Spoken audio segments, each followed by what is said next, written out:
이번 시간에는 윤석열 대통령과 한동훈 전 국민의힘 비대위원장 이 두 분의 사주를 비교 분석해보는 그런 시간을 갖도록 하겠습니다.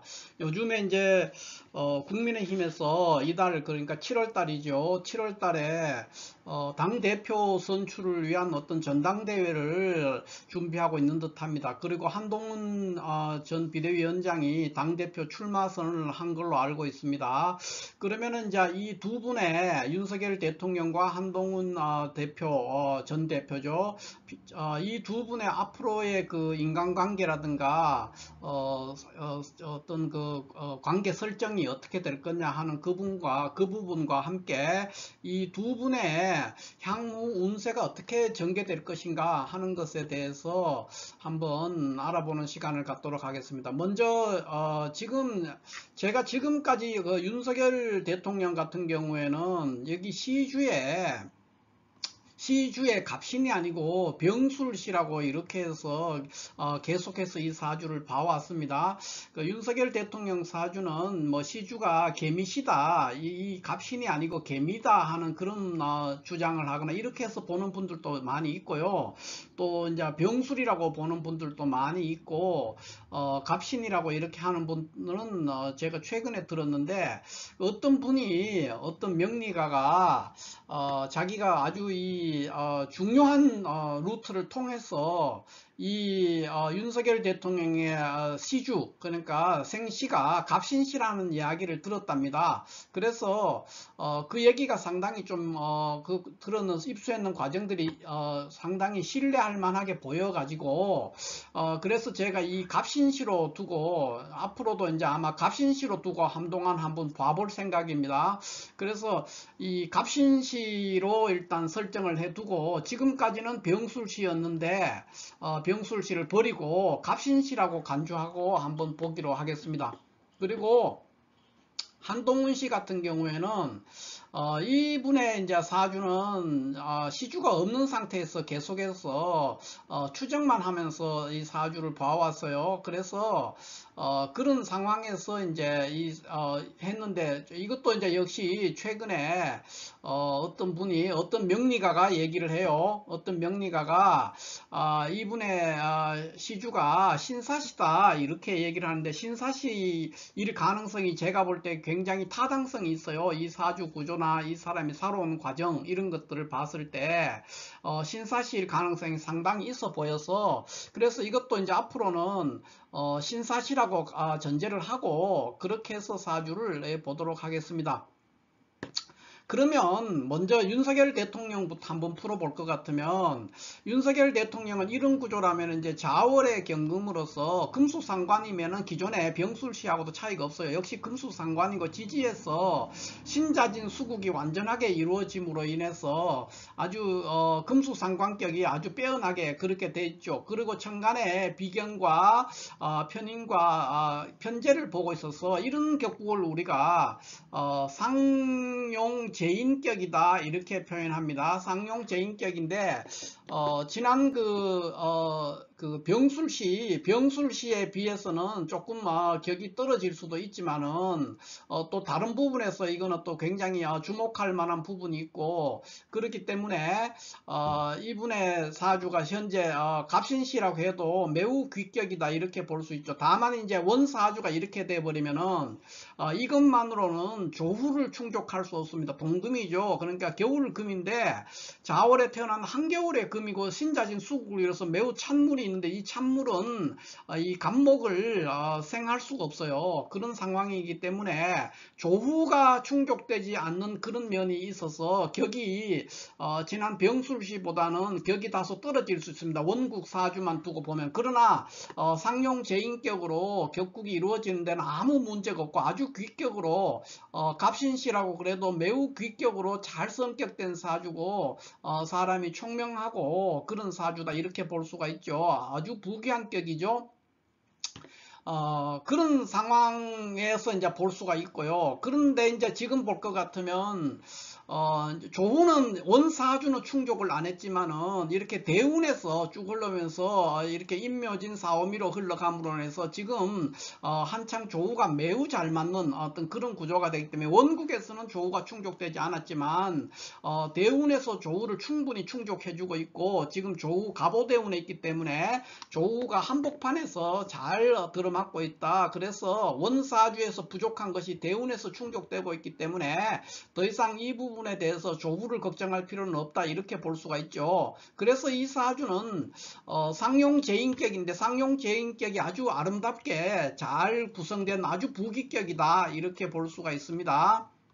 조우까지도 이제 대운에서 충족해 줬기 때문에 아주 좋은 격국을 이루고 있다. 이렇게 볼 수 있습니다. 그러면 이분이 지금 현재는 어떠냐? 현재는 지금 갑오대운 갑진년에 있어요. 갑오대운 갑진년에 있게 되면 문제가 뭐냐?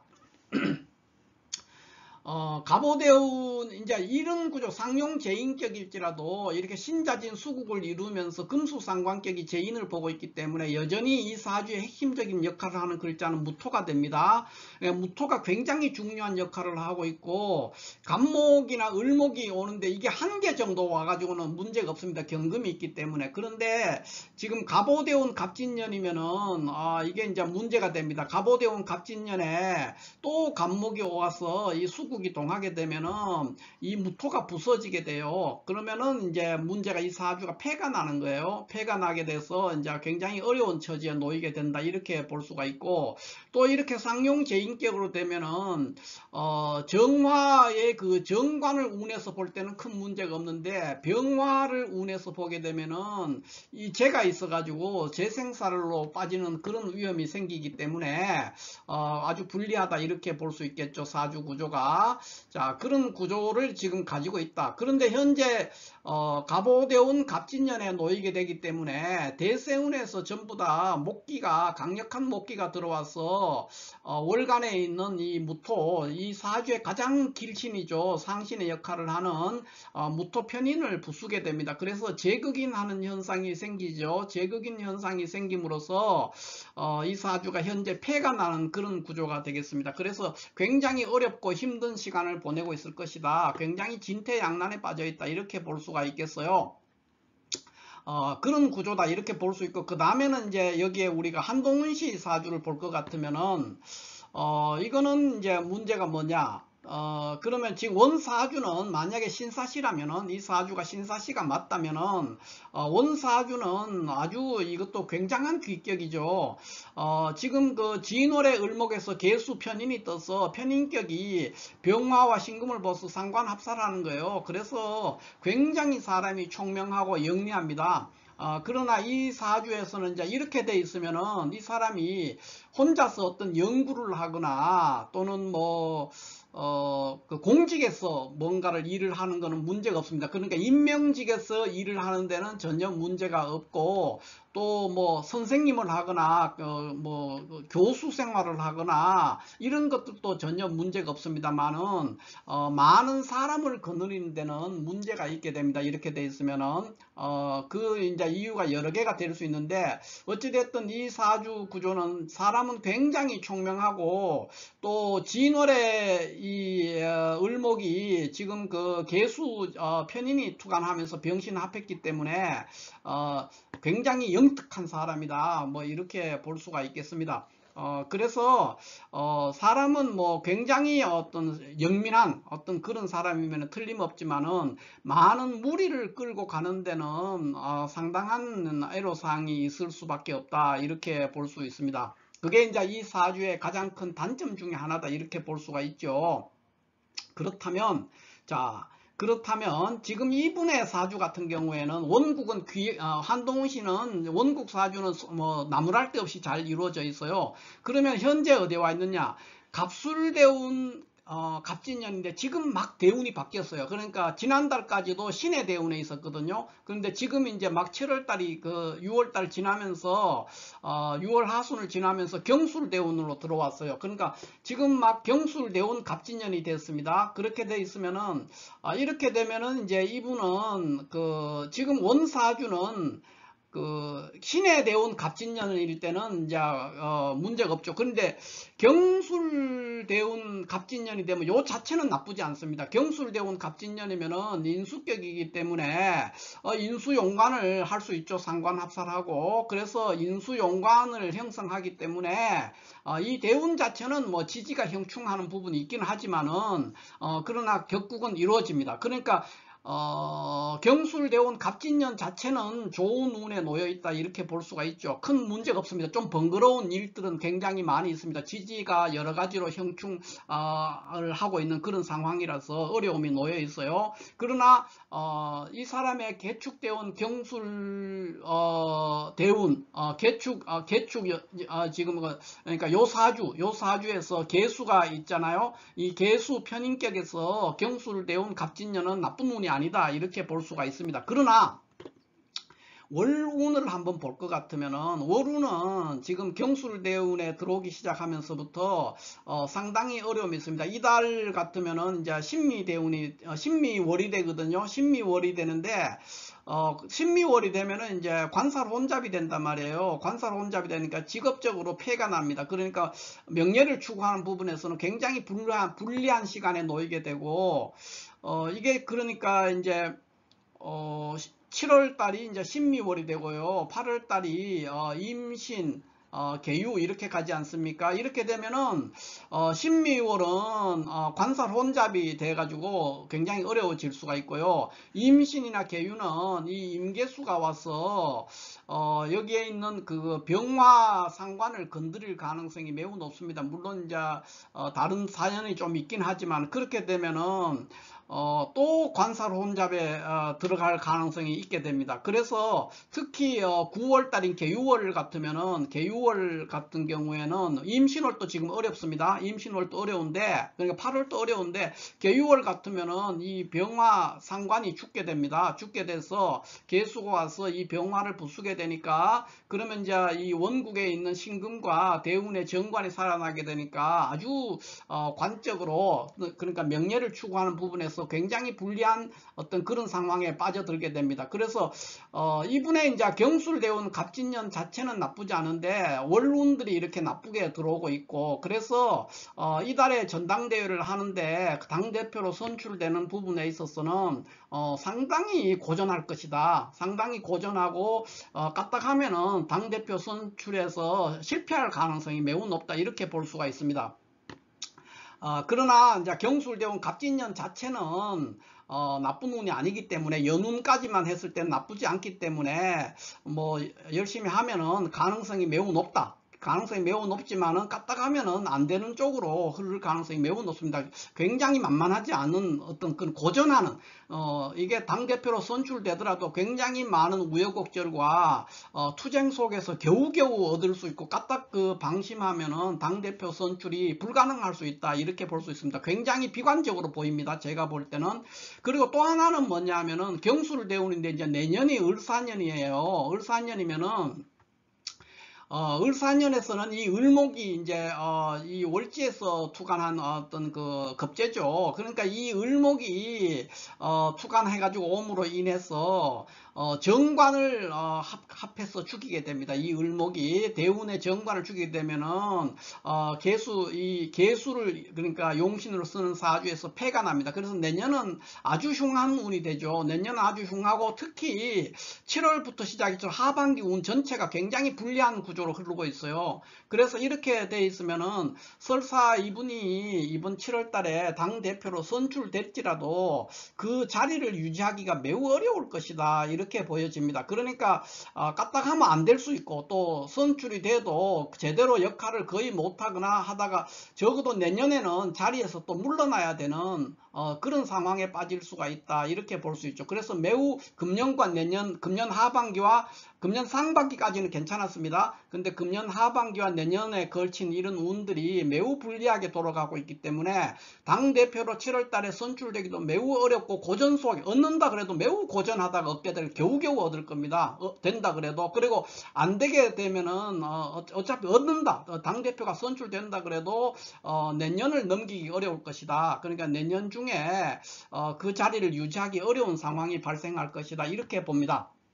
자, 이렇게 해서 그런데 이 두 분의 지금 궁합을 볼 것 같으면은 이 두 분의 궁합은 먼저 이 윤석열 대통령과 한동훈 씨의 이 궁합을 보면은 궁합상으로 제가 이거 뭐 자세히는 볼 수 없습니다. 시간 문제 때문에. 여기는 이제 경자는 우리가 보통 이 벽상토라 그래요. 벽상토고 개축이라는 것은 상자목이라고 그럽니다. 보통 상자목, 상자목이니까 이 관계가 지금 이 벽상토는 그러니까 그 큰 나무를 원해요. 큰 나무. 그러니까 뭐 송백목이라든가 뭐 이런 그런 경인이라든가 이런 거를 원해요. 경인 같은 이런 거를 원하는데 지금 개축은 상자목이기 때문에 여기서는 빛나지 않는 일이에요. 그러나 이분의 입장에서 보면은 이 상자목이라는 거는 제일 먼저 흙이 필요하기 때문에 특히 이 벽상토가 필요하죠. 그래서 매우 바람직하기 때문에 결국은 이 두 사람의 궁합 구조에서는